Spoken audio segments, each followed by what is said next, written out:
Hey everyone, Gill Gross here, post-match, Daniil Medvedev versus Hubert Hurkacz, Miami 2022 quarterfinal. If you're not here for spoilers, click off the video in 3, 2, 1.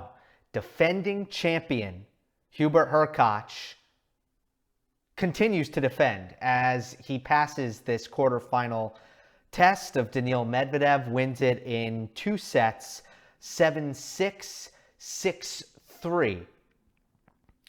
Now, Hurkacz 16-1 in Florida in the last 2 seasons.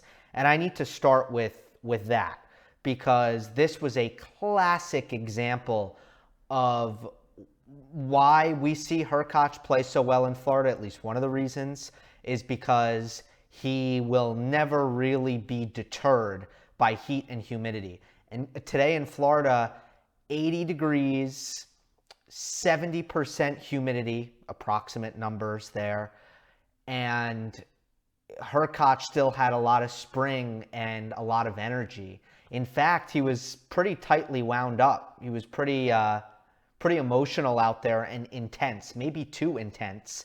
Had a couple of moments where he didn't look as relaxed as maybe he should have been. But Medvedev, on the other hand, was certainly in a worse position where he could not physically exert what he would normally want to from an energy standpoint because he was clearly suffering in the heat and humidity.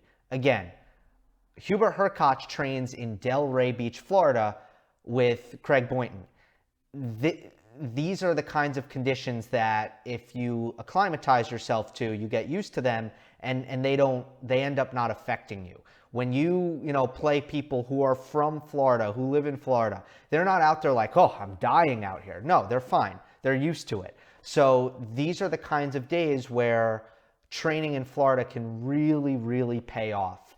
And it did for Hurkacz because Medvedev physically was not good in this match. We have seen this historically. We've seen Daniil Medvedev cramp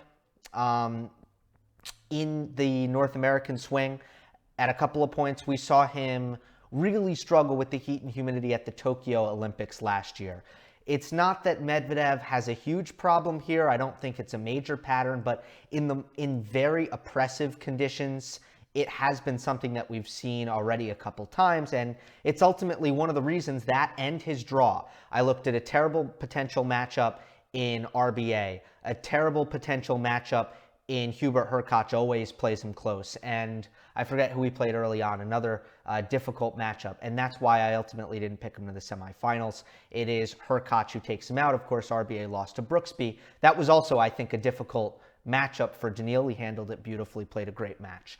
But let's go on now to the tennis that Hurkacz was able to play to get the better of this one. I always feel like, first and foremost, the Medvedev matchup brings out the best in Hubert Hurkacz. Because Medvedev gives up ground on the baseline, both from return position and rally position, it gives Hubert a clear plan to come forward and use the excellent volleying skills that he possesses. One of the best in the world, in my opinion, with the volleys.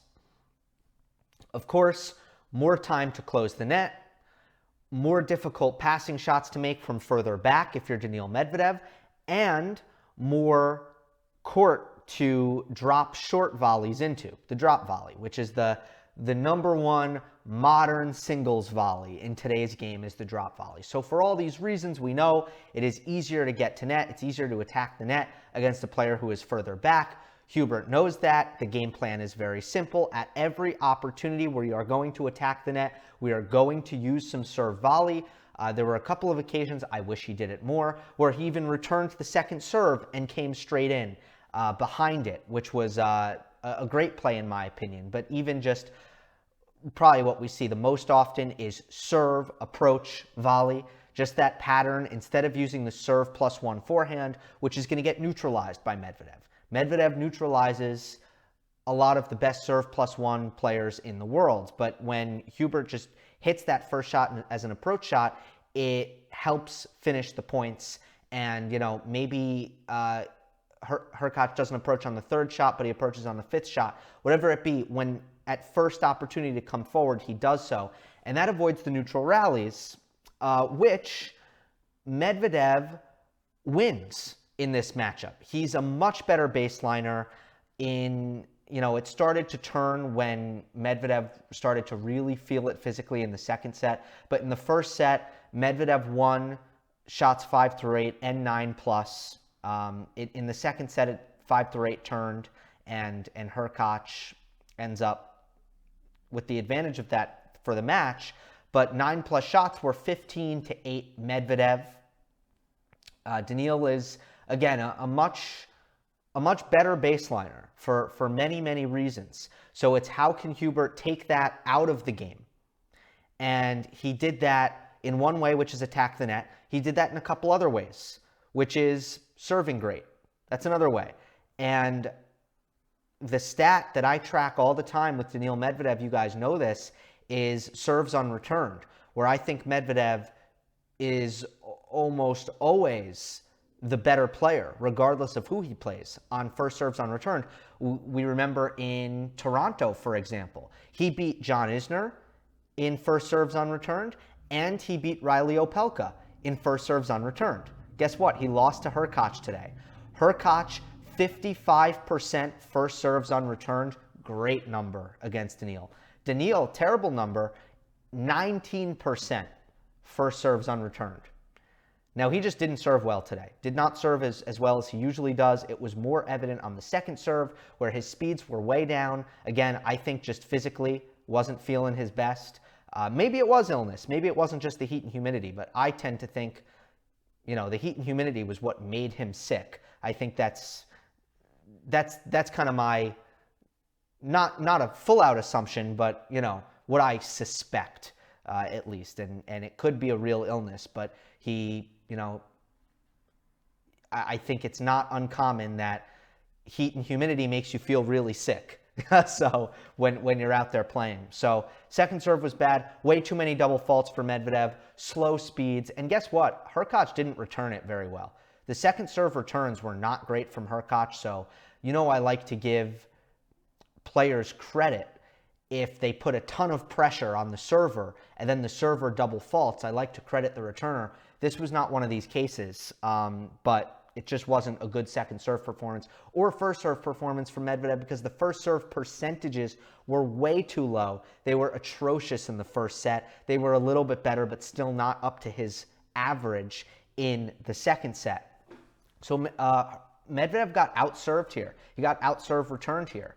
And he couldn't use his advantage in this match of, dragging out rallies and winning those points from neutral, because he's steadier and hits, trades better and builds points better from the baseline and even defends a little bit better from the baseline. He couldn't use that advantage because, Daniil wasn't really up for that kind of physicality today. He didn't have it in him physically.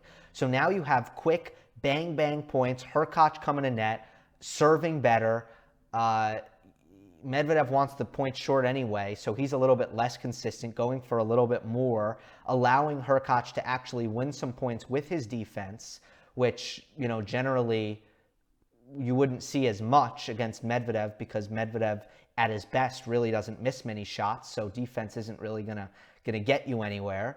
But this was a match where things were really working for Hubert, and it should not have been this close. You might hear this breakdown and you might be like, whoa, Gill, 7-6 in the first set, and it was a close tiebreak. 6-3 in the second. That's, what if Medvedev won the first set? Well, guess what? It should have been 6-3, 6-3. It should have been maybe 6-3, 6-1. Hurkacz had a lot of brain cramps under pressure. He just was not taking his chances in this match, as well as he played, and he played well.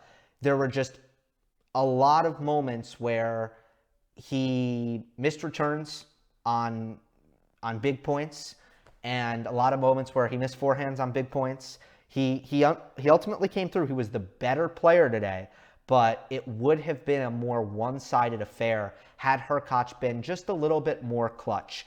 Ultimately, huge result for him, given all the points he's defending here, and he's going to await the winner of Alcaraz and Kecmanovic. I do have that correct, right? I just want to make sure I don't say that and I'm completely wrong. So let me just check that real quick.